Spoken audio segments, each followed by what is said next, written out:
Good morning mga loves. So ngayon, lakas ng ulan, nakabihis ako guys kasi ready na akong lumabas.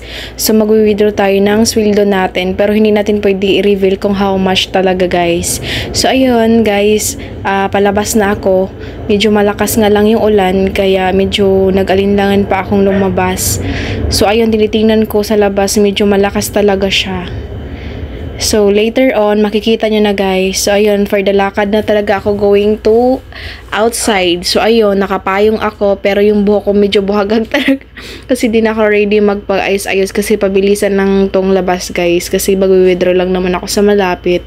So, ayun na. So, waiting ako sa motor. Dahil magmumotor lang ako kahit maulan.